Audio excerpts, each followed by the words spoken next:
Buenas noches, ¿cómo están? Me da mucho gusto que estemos juntos en este Facebook Live de los domingos y los lunes festivos en donde nos juntamos para leer y conversar sobre esta columna. Mis amigos que saben de Facebook siempre me dicen que esperemos un poco para que haya más personas en sintonía antes de empezar. Por eso le quiero dar la bienvenida a doña Yolima Duarte Ballesteros, que está ahí. Muchas personas están uniendo. Don Edgar Oviedo, ¿cómo ha estado don Edgar? Me da mucho gusto saludarlo. Lubín Sarmiento, buenas noches Daniel. Juan Ospina, hola Daniel, ¿cómo están? Francisco José Navarrete Cotrino, buenas noches don Francisco. Diego Muñoz, ¿cómo está don Diego? Gustavo Rodríguez, buenas noches, ¿cómo está don Gustavo? Cusa, buenas noches señor Cusa, ¿cómo está? Patricia Escobar, ¿cómo está? Muchísimas gracias. Yolima, buenas noches, ¿cómo está? Jairo Ospina, buenas noches. Rosina Carbonari, buenas noches. Eduardo Osorio, Adriana Villamizar Ceballos, ¿cómo están? Juan Carlos Morales Suaza, Daniel Méndez, Alejandra Vélez, me da mucha alegría saludarla. Juan Pablo Duncan, ¿cómo está? Doña Ángela Pulido, hola desde Chile, ¿cómo está doña Ángela? Es un gran país Chile. Darío Aguilera Castro, hola Daniel. Diego Muñoz, gracias por el trabajo que realizan, muchas gracias a usted por sus amables palabras. Diego Carvajal, ¿cómo está don Diego? Aquí estamos desde el iPhone, como toca. Rocío Esneda, ¿cómo está? María B. Johnson, buenas noches. Gustavo Reyes, buenas noches. Iván Darío Ramos, Giraldo, muy buenas noches. Ya tenemos 1100 personas en este Facebook Live. Les propongo un trato. Esperemos que completemos 1500. No nos podemos pasar de las 8 porque a las 8 viene Noticias 1. Acuérdense que es muy importante para el equipo de Noticias 1 contar con el apoyo de ustedes, contar sobre todo con la audiencia de ustedes. Entonces, de aquí nos vamos derecho para Noticias 1. La columna de hoy es muy particular porque es la prueba de que hay una inconsistencia entre lo que ha dicho el expresidente Álvaro Uribe en su indagatoria en la Corte Suprema de Justicia y lo que ha dicho el abogado Diego Cadena. Es decir, sobre ese tema, uno de los dos no está diciendo la verdad. Y es muy importante porque pues empiezan a conocerse las inconsistencias en este proceso, pero además porque los abogados de la defensa del expresidente Uribe presentaron un documento ante la Corte Suprema de Justicia que fue noticia, que fue registrado por la unidad investigativa del diario El Tiempo, y ahí dicen una cosa, dicen que ellos insisten en que no hay pruebas contra Uribe, pero dicen que si la Corte Suprema de Justicia encuentra razones para expedirle una medida de aseguramiento que consideren que no sea mandarlo a la cárcel, que no sea una medida de aseguramiento intramural, sino que más bien le pongan un brazalete electrónico. Bueno, por eso la columna se llama Cadena y Brazalete. La vamos a leer, después la comentamos, contesto sus preguntas, pero Cadena y Brazalete empieza de esta manera. Mientras el expresidente Álvaro Uribe sostuvo en su indagatoria en la Corte Suprema de Justicia que aún no le ha pagado honorarios al abogado Diego Cadena y que va a retribuir sus servicios con un valioso lote de su esposa en un desarrollo urbanístico en Montería, el cuestionado Cadena afirmó ante la misma Corte y bajo la gravedad del juramento que ya ha recibido remuneración de Uribe por sus gastos y su tiempo. La declaración de Cadena contiene esta contradicción y varios vacíos más. Inicialmente vamos a lo que dijo el expresidente Uribe en su indagatoria. Preguntado: senador Uribe, en el acuerdo que usted dice haber realizado con el abogado Diego Cadena de carácter profesional, ¿acordaron algún monto de los honorarios profesionales? Contestó: ya se lo dije, honorable magistrado. Ya le dije que se le entregaba un lote de una urbanización a propósito muy bonita que todavía está en proceso en un terreno de mi señora en Montería. Y se puso muy feliz. Él me dijo que tenía una novia en Montería y se puso muy feliz. Es un lote que está llamado a tener mucho futuro, a valer dinero en el futuro. En la misma diligencia, el indagado senador Uribe aseguró que la propiedad aún no había sido traspasada. Preguntado: ¿pero se le ha hecho la transferencia del dominio al abogado? Contestó: no. 2 semanas antes, el abogado Cadena le había asegurado otra cosa a la Corte Suprema. Y aquí se puede oír. Que su gestión ya estaba remunerada. Le preguntaron si era remunerada o no. Y usted dijo que sí. ¿A qué se refería, doctor Cadena? El doctor Uribe me remuneró por estas gestiones, no recuerdo la fecha, pero sí recibí una remuneración. Sí recibió una remuneración, está diciendo. Es decir, ¿En qué momento el señor Uribe, Álvaro Uribe Vélez, le remunera a usted?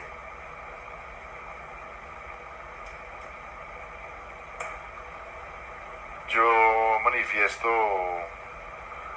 que necesito unos recursos para los gastos de mi desplazamiento y el tiempo empleado como apoderado en este tipo de actividades, señor magistrado. ¿Y él le suministró esos recursos que usted refiere? Sí, señor. Bueno, ustedes lo han oído. El abogado Cadena recordó ante el magistrado instructor la agradable compañía que tenía cuando fue a visitar a Monseñor Julio César Vidal para recaudar una declaración a favor del expresidente Uribe, pero en cambio olvidó por completo si la declaración la había escrito él o el obispo. Óiganlo ustedes. ¿Qué año? 2018 porque tuve una novia barranquillera y recuerdo que iba mucho a Barranquilla en el 2018 y ella me acompañó a hacer esa diligencia. Pero recuerda a la novia barranquillera y que ella fue y no sabe si usted la hizo o no la carta. Sí, señor. ¿Cómo es eso ahí? Sí, señor, recuerdo a la novia barranquillera, pero no recuerdo si el señor la hizo de su puño y letra. No recuerdo, señor magistrado, me disculpa. Bueno, tanto la Corte Suprema como la Fiscalía tienen pruebas de que varias cartas de supuestos testigos a favor del senador Uribe no fueron escritas por ellos. Una declaración de Carlos Enrique Vélez fue realmente escrita por Diego Cadena. El abogado argumentó que el testigo a quien además le entregó varias veces dinero no tenía el grado de instrucción para poder escribirla. En la diligencia, Diego Cadena reconoció que también escribió la carta de Elmo Mármol Torregrosa, un recluso de la cárcel de Cómbita que no debería necesitar que nadie escribiera por él porque se graduó de bachiller. Ya van ustedes a oír la declaración. Yo no creo que más nadie lo necesite para hacer nada. ¿Esa es la que elaboró quién? Diego Cadena. ¿Quién la firma? Elmo José Mármol Torregrosa. ¿Aparece su nombre de Diego Cadena Ramírez en esa carta? No, señor. Bueno, ustedes acaban de escuchar ese fragmento de la declaración del abogado Cadena. Pues el mismo día que Cadena fue a Cómbita para hacer firmar ese papel, recogió declaraciones de otros 2 presos, Máximo Cuesta y Giovanni Alberto Cadavid. Las declaraciones tampoco fueron escritas por ellos, sino por una abogada llamada Ángela López. Según la versión de Cadena, se la encontró por casualidad en la cárcel de máxima seguridad y ella generosamente se ofreció a ayudarle para escribir a nombre de los presos. Ya les pongo el audio de esa parte de la declaración. Y esa es la letra que usted en su declaración anterior, en una de sus respuestas dijo que le conocía la letra a la doctora Gladys. No, Ángela López, no es Ángela López, señor magistrado, no es que le reconozca la letra, lo que pasa es que las mujeres regularmente escriben, las últimas 3 novias mías escriben parecido, este tipo de letra.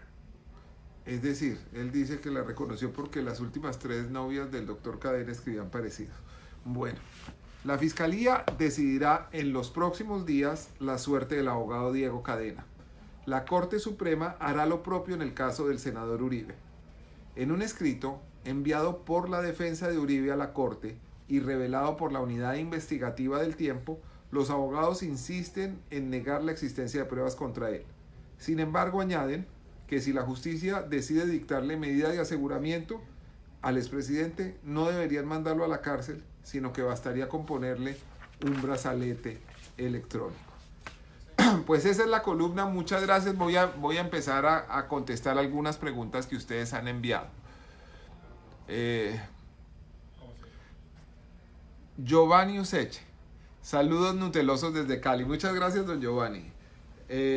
Abogado haciendo el trabajo sucio de su círculo cercano, brazalete y cárcel solo para los que hacen cosas fuera de la ley. Ahora sus seguidores, ¿qué van a decir? ¿Persecución? Pues evidentemente aquí hay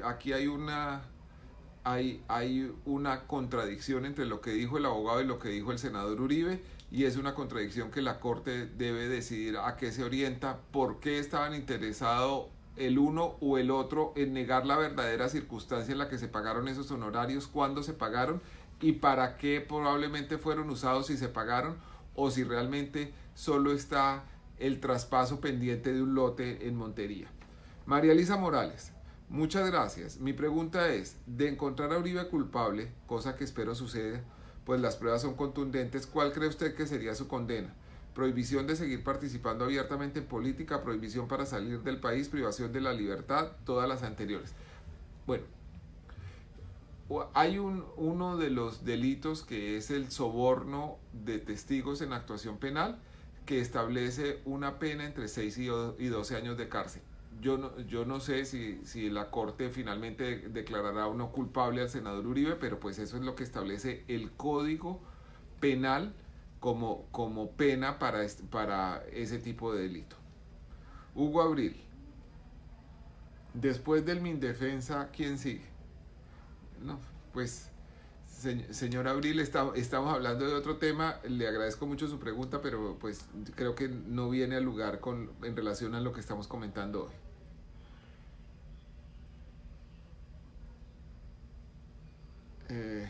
Jorge Emiliano Quiroga Devia. ¿Y cuándo va a escribir Coronel de lo que pasa en Chile y Bolivia? Todo se le volvió Uribe. Claro, para eso le pagan. A ver, yo pienso que esto es parte de un proceso muy importante para Colombia, que es el eventual juicio al hombre más poderoso de Colombia. Yo no me voy a distraer escribiendo sobre la coyuntura, que yo tengo que opinar de la elección de la señorita Colombia, de la caída del ministro de Defensa, del aumento en las matrículas universitarias, porque creo que este es un tema complejo que hay que investigar y sobre el que hay que publicar muchas cosas. Es muy importante que sea así. Yo no estoy en esto para entretener lectores. Yo no estoy para que ustedes se diviertan leyendo columnas y otra y quieran una más. Yo estoy en esto como periodista en la búsqueda de la verdad. Y escribiré cada vez que lo considere pertinente y que tenga información sobre esto. No quiero que ustedes piensen que yo me tengo que mover de acuerdo a lo que piense la mayoría de los lectores o a una parte de los lectores que yo debo escribir. Yo no voy a mover el dedo del renglón, porque esto no es una emisora de complacencia. Si ustedes llaman y me piden una canción y entonces yo les pongo la canción, no. Yo escribo lo que quiero y lo que honestamente puedo investigar. Y lo voy a seguir haciendo. Voy a seguir cumpliendo con mi deber, aunque eso sea impopular, aunque eso entrañe dificultades, aunque eso signifique amenazas, acoso judicial, aunque signifique acoso también a las personas que están cerca de mí. No voy a hacer que nada de eso cambie mi determinación. Yo voy a seguir cumpliendo con mi deber, le guste a quien le guste. Entonces, pues los lectores que no estén interesados en este tema pueden acudir a otro tipo de lecturas, pero yo no voy a cambiar en función de que me digan qué bueno que cambió el tema y que ahora va a escribir de Chile y que ahora va a escribir sobre la crisis del estaño o sobre la inmortalidad del cangrejo. Yo voy a seguir cumpliendo con mi deber. Bueno. Juan Mario Páez Ochoa. Daniel, en este caso tan evidente, ambos podrían ser juzgados, y en qué tiempo la Corte se tomaría para hacerlo. Los tiempos de la Corte Suprema y de la justicia en general en Colombia, aunque hay unos términos expuestos en la ley, siempre hay una forma de interpretarlos que permite que se extiendan. Yo no sé cuánto tiempo va a tomar esto, pero lo que sé es que el tema del periodismo no es que se haga justicia. Yo no estoy para que la Corte tome una decisión en el caso del expresidente Uribe, o para que la Fiscalía tome una decisión en el caso del abogado Diego Cadena. Yo estoy simplemente para que ustedes, lectores, conozcan estos hechos. Si la justicia toma decisiones o no es una cosa distinta, pero el periodismo no es una rama auxiliar de la justicia. El periodismo tiene una misión social completa y yo voy a seguir cumpliéndola.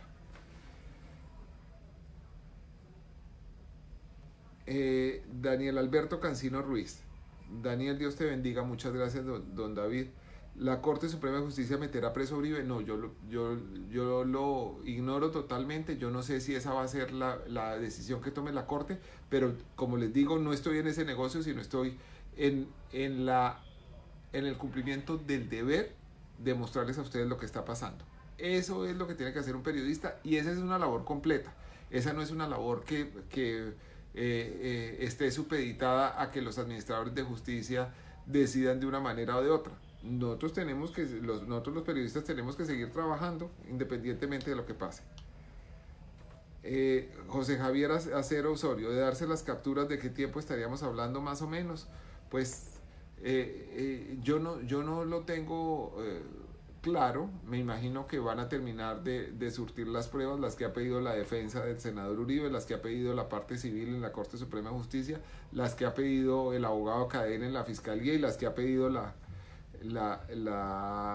parte civil también en lo del abogado Cadena. Y cuando la Fiscalía en un caso y la Corte Suprema de Justicia decida que tiene suficientes evidencias, llamará a juicio o archivará el proceso, y si llama a juicio determinará si es necesario establecer una medida de aseguramiento o no.